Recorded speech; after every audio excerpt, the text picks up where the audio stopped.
Hello everyone, and welcome to this week's reviews. Today I'm starting with a review of an animated film that may have fallen under your radar, likely because it's Canadian. It's a story of a pair of explorers who find themselves in search of abominable snowmen. This is Nelly Simon, Mission Yeti. So this is one of those animated films that's definitely aimed at the younger set, and it's altogether harmless, but it moves at such a glacial pace, and for an adventure, it's not particularly exciting. A part of me does wonder if the English dub might be at fault, since Mission Yeti was originally produced in French. However, we still have a main character who is your standard timid hero, and the villain just sort of shows up when the plot requires. I did really like Nelly, with the proper quirky spunk that was missing from everyone else in this movie.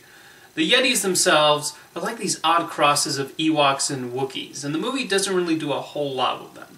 I never felt any meaningful connection between the heroes and Yetis.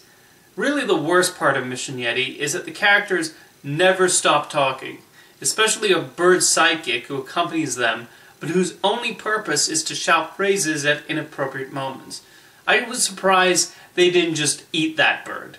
The computer animation is passable, but I was mostly impressed by the backgrounds. There's almost a comic book look to the shadings and shadows that I admired.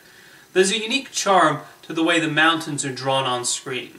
There are other clever little touches, like water splashes being done in hand-drawn animation. But it's sad when I'm far more invested in what's happening in the backgrounds than I am in the story. Mission Yeti has a few moments of inspiration, but it's otherwise mostly direct-to-video fodder for the youngest of audiences. Next up is the true story of an airplane hijacking that rocked Israel in 1976, 7 Days in Entebbe. This is a serviceable and competently directed film with, for the most part, decent acting. The best portions come early on, when we see the initial hijacking of the Air France flight. We get a sense of the inexperience of these hijackers, particularly Daniel Bruhl's rather hypocritical activists.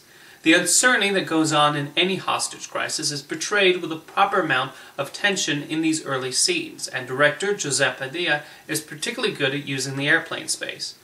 The scenes with the Israeli government trying to figure out how to handle the situation also work to provide the proper behind-the-scenes context. What makes 7 Days in Entebbe somewhat underwhelming are the strange editing and storytelling choices. There are flashbacks inserted in odd moments that feel like they were originally intended to be shown much earlier. There's a whole subplot involving one of the Israeli soldiers' spouses participating in a play.